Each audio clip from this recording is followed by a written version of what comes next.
Assalamualaikum warahmatullahi wabarakatuh. Baiklah, pada kesempatan kali ini saya akan membahas mengenai graf. Sebelumnya, perkenalkan, nama saya Melisa Tri Amiza, NIM 180291008. Mahasiswa Program Studi Pendidikan Matematika, Fakultas Matematika dan Ilmu Pengetahuan Alam, Universitas Negeri Padang. Saat ini kita akan membahas mengenai sejarah graf, definisi graf, istilah-istilah yang ada pada graf, serta jenis-jenis graf. Pertama, kita akan bahas mengenai sejarah graf. Teori graf berawal dari peristiwa yang terjadi di kota Königsberg, di mana kota Königsberg tersebut merupakan salah satu kota yang ada di Eropa. Di kota tersebut, terdapat suatu sungai yang bernama Sungai Pregel, di mana sungai tersebut memisahkan dua daratan dan dua pulau. Dua pulau dan dua daratan tersebut dihubungkan dengan 7 jembatan. Berikut ini adalah bentuk dari jembatan Königsberg. Dapat kita lihat pada gambar, terdapat dua daratan dan dua pulau yang dihubungkan oleh 7 jembatan. Pada saat itu, mengenai jembatan Königsberg muncullah suatu masalah, di mana permasalahannya adalah, dapatkah seseorang berangkat dari suatu tempat melalui setiap jembatan tepat satu kali dan kembali ke tempat semula? Setelah bertahun-tahun, warga Königsberg tidak dapat memecahkan masalah tersebut, hingga muncullah seorang matematikawan dari Swiss yang bernama Euler.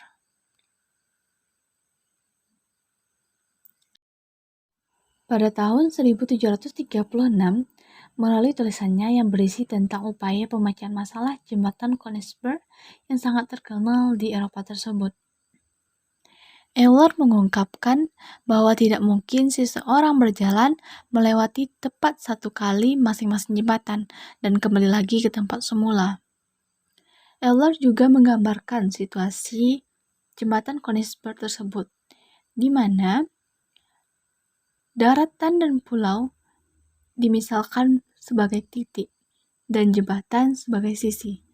Dapat kita lihat pada gambar berikut ini, di mana dua daratan itu adalah B dan D, dan dua pulau itu adalah A dan C, serta jembatan itu sebagai sisi yang menghubungkan titik-titik tersebut. Kurang lebih 100 tahun setelah lahirnya tulisan Euler tersebut, tidak ada perkembangan yang berarti berkenaan dengan teori graf.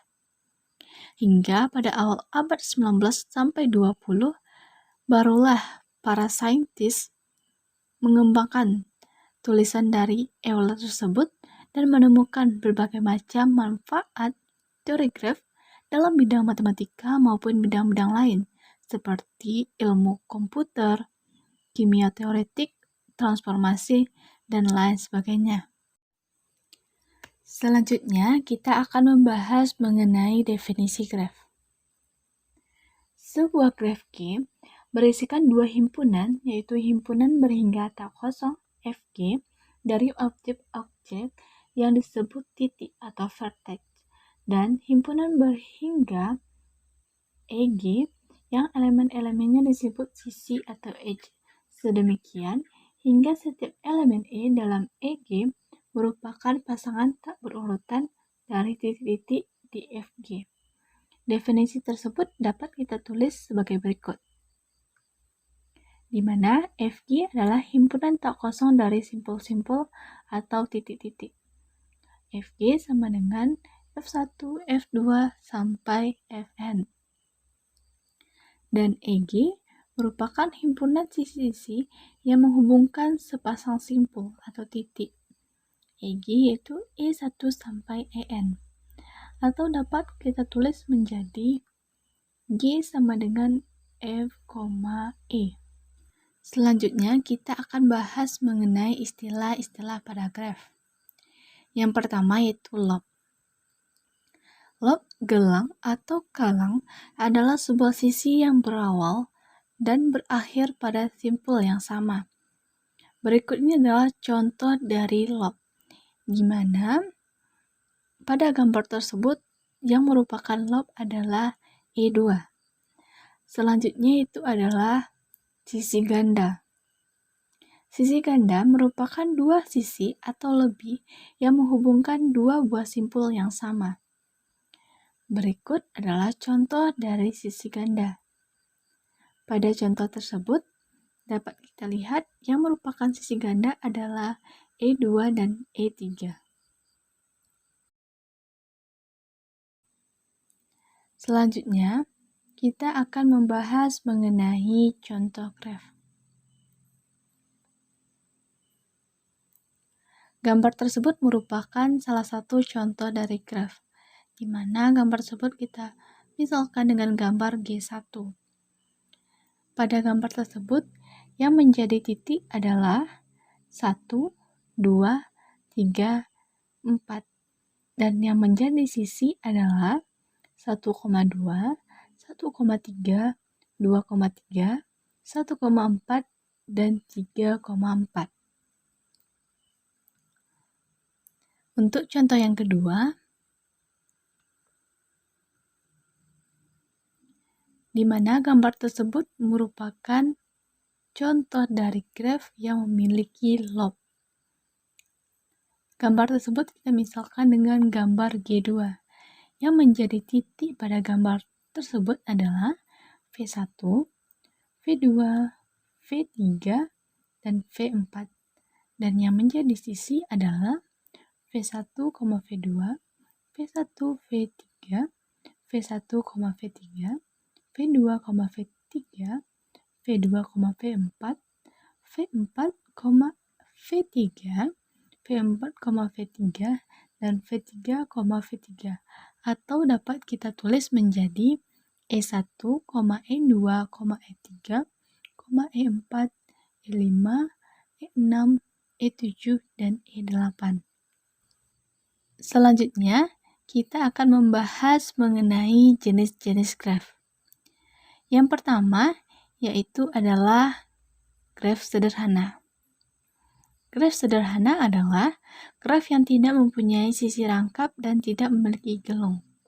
Berikut ini adalah contoh dari graf sederhana. Dapat kita lihat dari gambar bahwa graf tersebut tidak mempunyai sisi rangkap maupun gelung atau lob. Yang kedua yaitu adalah graf tidak sederhana, di mana graf tidak sederhana ini terbagi menjadi dua, yaitu graf rangkap. Graf rangkap adalah sebuah graf yang memiliki sisi rangkap tetapi tidak memiliki gelung. Berikut ini contohnya, di mana graf tersebut memiliki sisi rangkap tetapi tidak memiliki gelung. Yang kedua itu adalah graf semu. Graf semu adalah sebuah graf yang memiliki sisi rangkap dan memiliki gelung. Berikut ini contoh dari graf semu, di mana terdapat sisi rangkap dan mempunyai gelung, yaitu E8. Jenis graf yang ketiga yaitu adalah graf komplit. Graf komplit adalah sebuah graf komplit dengan n titik dilambangkan dengan Kn adalah graf sederhana dengan n titik dan setiap dua titik berbeda dihubungkan dengan sebuah sisi. Berikut ini adalah contoh dari graf komplit. Yang keempat itu adalah graf bagian. Sebuah graf H disebut graf bagian dari graf G.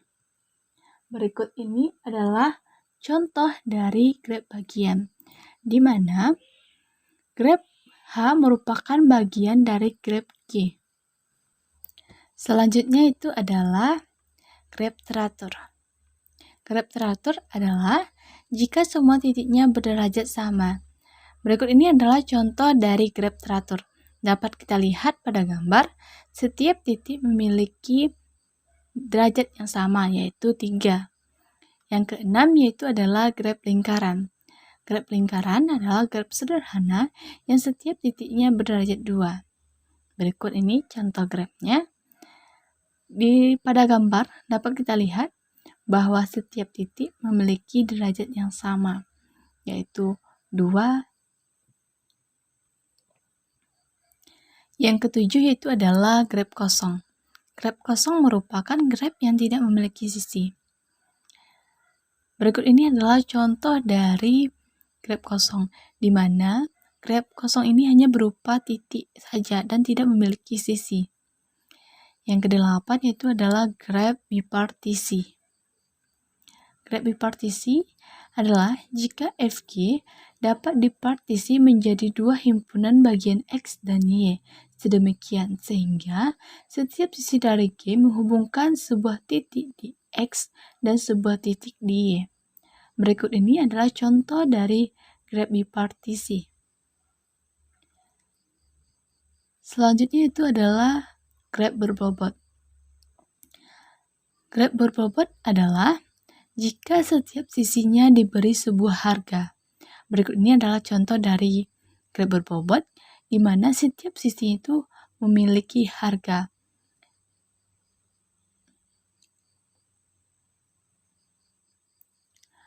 Baiklah, sekian yang dapat saya sampaikan.